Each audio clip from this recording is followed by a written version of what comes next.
Teman Info Teman, kali ini kita akan membahas janda-janda kembang yang lagi bermekaran.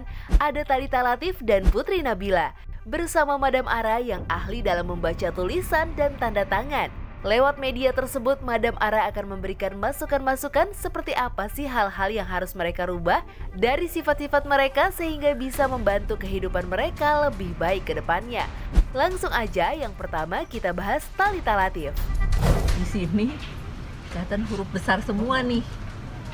Jadi itu memang nunjukin karakter dia yang kuat banget gitu. Kuat di sini itu yang jungkir balik, yang kalau sudah komit dengan sesuatu tuh dia bisa yang benar-benar komit. Dia tuh orangnya nggak setengah-setengah. Jadi kalau udah A ya A gitu. Tapi dia tidak segitunya ke orang-orang terdekat dia. Jadi lebih ke banyak maklumnya, ya udahlah nggak apa-apa deh, ya udah deh gini deh. Termasuk ke mantan suami. Jadi dia lebih ke tadi loh, ya udah nggak apa-apa, ya udah dimaklumin gitu ke orang-orang terdekatnya, gitu. Tapi bukan ke diri sendiri.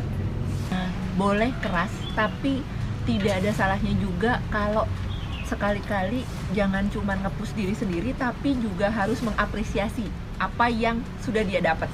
Jadi jangan cuma nge-push diri sendiri harus begini, tapi saat ada pencapaian dia biasa aja gitu. Karena kan semua orang kan sebenarnya senang dipuji, termasuk diri sendiri. Jadi harus bisa lebih mengapresiasi diri sendiri dengan pencapaian meskipun sedikit apapun itu tuh yang harus gini loh. Ternyata gue bisa ya nyelesain ini. Padahal kalau orang lain mungkin sekian minggu, gue cuman seminggu kayak gitu. Jadi lebih ke harus mengapresiasi diri sendiri. Dia mesti bisa menurunkan kerasnya tadi ya, maksudnya menurunkan di sini tuh gini. Dia berusaha untuk tetap baik-baik aja gitu ya, tetap senyum, tetap ini meskipun sebenarnya di dalamnya enggak gitu. Jadi tadi harus bisa lepas di sini tuh harus bisa ya saatnya dia sedih dia gitu. Kasih waktu buat dirinya sendiri untuk ya kalau dia sedih nangis aja gitu. Dia jadi jangan selalu menunjukkan kalau saya tuh gitu kuat loh gitu. Karena dia cuma tipikal yang nggak mau kelihatan dari luar kalau dia lemah gitu. Dia kalau sendiri dia baru tuh gitu. Kalau yang saya lihat untuk yang ngedeketin sih banyak. Kenapa bisa banyak? Karena memang lebih dari satu yang ngedeketin. Cuman tadi Thalita itu masih belum nyaman saat deket atau dideketin sama orang yang benar-benar baru. Jadi dia bisa lebih nyaman sama orang yang dia sudah kenal lama. Itu pun juga dia masih yang selektif banget dan masih yang kasih barrier, kasih jarak gitu. Sementara saya ngelihatnya dia masih belum bisa jatuh hati atau deket dengan dan serius dalam waktu dekat. Thalita Latief lahir dari seorang ayah keturunan Padang dan ibu blasteran Belanda Batak. Sedikit orang yang tahu kalau ibu Thalita Latief adalah adik kandung pengacara Juan Tampu Bolon, yang berarti Thalita Latief adalah sepupu Maruri dan Bara Tampu Bolon. Menikah dengan Dennis Lila di tahun 2011 dan berpisah di tahun 2021 karena ada orang ketiga. Setelah perpisahan tersebut, Thalita merasa lega dan bahagia. Rasanya senang sekali semuanya. Akhirnya segala sesuatu permasalahan yang sepanjang ini sudah aku lalui selesai juga. Putusannya sudah keluar secara resmi, sudah ketok palu dari Pengadilan Agama Jakarta Pusat. Jadi I'm happy. Akan tetapi apa pendapat anak mereka? Ini dia penjelasannya. Basically Rafaelo kan masih anak-anak ya, jadi sebenarnya dia belum begitu mengerti situasinya secara mendetail. Ada beberapa hal yang memang dia tahu, tapi ada beberapa hal juga yang dia belum tahu. Kayaknya kurang bijak ya saya sebagai seorang ibu, sebagai seorang walinya dia untuk menjelaskan secara detail di usia dia yang masih segini. Jadi dengan lambat laun nantinya juga dia pasti akan mengerti, dia pasti akan mencari tahu kenapa. Pada saat dia bertanya, pasti saya akan menjawab dengan sejujur mungkin apa yang terjadi di antara kedua orang tuanya. Tapi sesingkat ini, yang dia tahu adalah kedua orang tuanya udah tidak bisa sama-sama lagi, sudah tidak tinggal sama-sama lagi, sudah berpisah. Dan Rafaelo ikut dengan bundanya.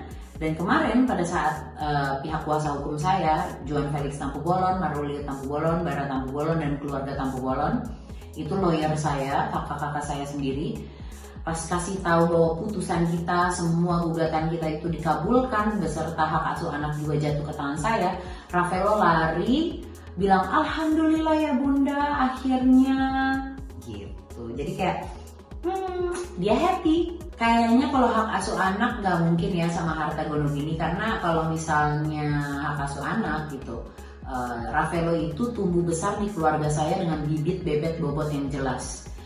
Fasilitas kehidupan, sandang pangan papan, sekolah, dan segala fasilitas yang saya berikan kepada Rafaelo itu semaksimal mungkin saya bisa melakukan itu untuk dia. Jadi kalau untuk itu kayaknya enggak. Dan kalau untuk harta gono gini ya buat apa? Apa yang mesti saya tuntut gitu ya? Karena kan selama ini kehidupannya juga semuanya dari saya. Mulai kehidupan rumah tangganya, ataupun yang di luar itu, kebutuhan ekstra atau kebutuhan lainnya itu semua dari saya. Kan saya juga udah tinggal sendiri, bisa dibilang ini hanya status ya di 2021 ini. Tapi saya udah menjadi single mother itu udah dari 2018. Jadi nggak ada yang berubah tuh, nggak ada gitu, cuma status aja gitu. Kalau membuka hati ya pasti, walaupun saya punya masalah, punya luka, punya trauma, tapi itu harus saya lawan karena saya mau hidup untuk ke depan, bukan untuk mundur ke belakang. Jadi kalau untuk membuka hati pasti dong gitu, tapi butuh proses semuanya, nggak singkat-singkat aja terus langsung. Semua butuh proses, butuh dijalani dulu, butuh dikenali lebih dalam dulu satu sama lain gitu. Jadi ketika nanti suatu saat dapat yang cocok, yang memang bisa mengisi kekurangan saya dan saya juga bisa mengisi kekurangannya dia, ya kita jalanin aja dulu. Tapi mungkin tahapnya masih sampai di situ. Kalau untuk ke jenjang yang lebih serius lagi mungkin saat ini saya belum pikir ke arah situ ya. Nah, setelah Thalita Latif, kini giliran Ratu Nabila yang akan kita bahas tanda tangannya. Karakter Ratu Rizky Nabila berbeda dengan artis Thalita Latif. Berikut penjelasan Madam Ara tentang karakter ibu satu anak ini. Di sini saya melihatnya Mbak Ratu bukan yang mudah untuk ini loh gitu, saya tuh begini loh, ini begini tuh enggak gitu. Jadi banyak hal yang ditutupin. Bisa jadi maksudnya dia itu nggak mau ngerepotin orang. Bisa jadi nggak mau orang lain jadi kepikiran gitu. Jadi nggak yang cerita aja gitu. Dia punya banyak talenta, punya banyak kebisaan, hanya kurang fokus. Yang ada jadinya dia muter di situ-situ aja. Maksudnya muter di situ-situ aja itu dia kadang mudah puas kalau udah mendapat atau menghasilkan sesuatu, terus ya udah gitu. Padahal dia masih bisa berkembang. Jadi tadi dengan bentuk tanda tangannya yang muter naik turun gitu ya, meskipun maju ke depan tapi banyak puter-puterannya. Jadi basically dia sendiri juga kurang percaya sama dirinya sendiri. Supaya Mbak Ratu bisa lebih baik, usahakan untuk bisa lebih jujur pertama sama diri sendiri dulu. Sebelum mulai jujur sama orang lain, jujur sama diri sendiri dulu. Mesti lebih tahu sebenarnya maunya kemana sih, maunya apa sih gitu. Jadi supaya nggak yang tadi loh muter-muter aja di situ-situ tapi nggak kemana-mana jadinya. Termasuk juga urusan relationship. Jangan masih muter atau masih berkutat di masalah yang sama. Jadi ya udah gitu. Ya udah itu satu, introspeksi. Kedua juga nggak perlu tadi gitu ya, nggak perlu tetap ngurusin masa lalunya gitu ya. Lihat ke depan karena dia masih memungkinkan banget untuk ketemu sama orang yang jauh lebih baik, yang jauh lebih menghargai dia, dan dia bisa lebih happy. Perceraian di kalangan artis dan masyarakat pada umumnya memang hal yang biasa. Namun yang membuat geger dunia hiburan adalah permintaan mantan suaminya agar Ratu Nabila harus melakukan tes DNA pada putra yang baru dilahirkannya 12 Mei 2021 lalu. Sebenarnya kalau yang saya lihat permasalahan utamanya bukan karena suaminya minta tes DNA terus dia nggak mau dan akhirnya pisah. Tapi ada atau nggak ada untuk request untuk tes DNA itu hubungan mereka memang sebenarnya pondasinya tuh nggak kuat gitu. Kenapa begitu? Karena masing-masing masih belum yang trust each other, belum yang percaya satu sama lain gitu. Masing-masing juga punya fans sendiri-sendiri yang tadi loh, cara mereka untuk cemburu itu gitu istilahnya. Si Mbak Ratu juga punya banyak fans, banyak teman, terus suaminya juga begitu gitu, dan mereka masih saling mendahului ego, jadi nggak ketemu nih di tengah. Kalau dari tanda tangannya, si Mbak Ratu ini lebih pas kalau dapat orang yang lebih dewasa di sini nggak mesti secara usia ya, tapi secara pemikiran lebih dewasa dan bisa yang mengarahkan dia, mengait dia, dan nggak terlalu banyak ngatur, nggak terlalu banyak ngatur, nggak terlalu banyak kekang. Karena justru kalau Mbak Ratu tuh tipikalnya semakin banyak diatur, justru dia bisa yang kemana-mana justru gitu. Ini udah ada beberapa sih saya lihat yang udah deketin dia, gitu.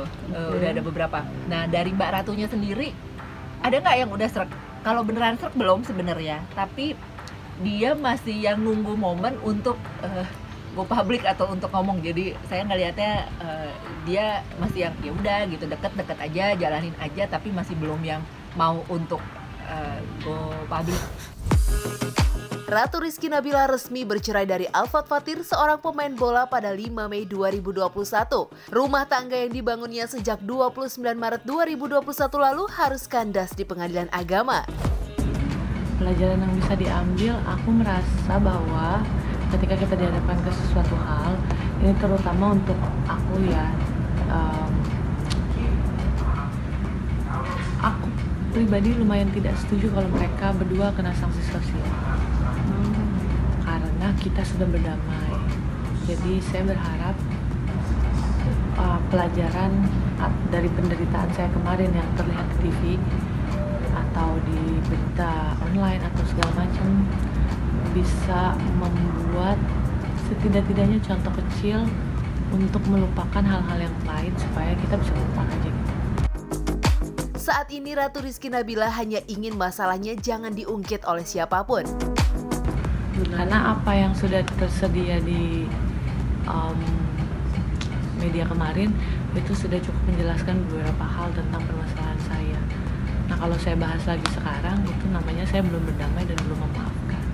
Jadi saya nggak mau bahas itu sama sekali, even itu udah ada di mana-mana gitu. Buat saya udah selesai. Wanita cantik ini ingin fokus dengan karirnya sebagai penyanyi dan model. Kedepannya ya aku harus jadi ibu yang baik buat anakku, kerja, nyanyi, balik lagi modeling, urusin badan, ceria gitu aja.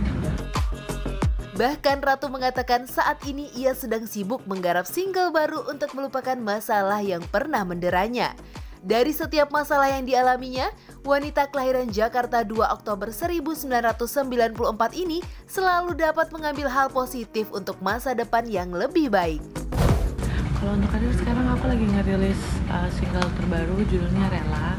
Udah tersedia, cuman karena PPKM terhambat untuk tour gitu. Sama aku sibuk di channel yang punya temenku ini gitu. Jadi aku nge-YouTube aja, jadi host, jadi talent gitu. Sebagai single parent, tidak heran jika dalam kesendiriannya itu Ratu Rizky Nabila banyak didekati para pria. Belum hitungan tahun pasca perceraiannya, kabarnya saat ini ia sudah punya pria pendamping. Menatap masa depan yang lebih baik sedang dilakukan Ratu setelah kecamuk yang menghebohkan itu. Udah doang saya mah. PDKT penjajakan dulu. Jalanin aja, tidak ada tujuan apa-apa, tidak ada planning apa-apa, jalanin aja dulu. Kalau jodoh ya jodoh, kalau enggak ya enggak apa-apa. Karena pada saat ini saya tidak ingin menikah dulu. Setiap manusia pasti memiliki harapan yang lebih baik. Demikian juga dengan Ratu Nabila. Berikut rencana Ratu Nabila di masa depannya. Aku berharap untuk masalah ini nggak perlu dibahas-bahas lagi, either dari side aku atau side mereka atau side yang ya itu deh dia gitu. Karena kalau sudah tutup buku, boleh baca sinopsisnya, nggak apa-apa. Tapi ya jangan dibuka-buka lagi. karena di sini posisinya saya yang banyak baret hati, baret badan, baret capek, baret tenaga. Jadi kalau semakin di up, orang akan attach-nya ke saya gitu, back and forth-nya ke saya, bukan kemana-mana saya lagi. Jadi saya kapan healingnya kalau putus. Jadi saya minta kebijaksanaan dari para pihak untuk ya anteng-anteng aja gitu. Kalau punya apa gitu ya keluarin itulah sebagai bahan gitu.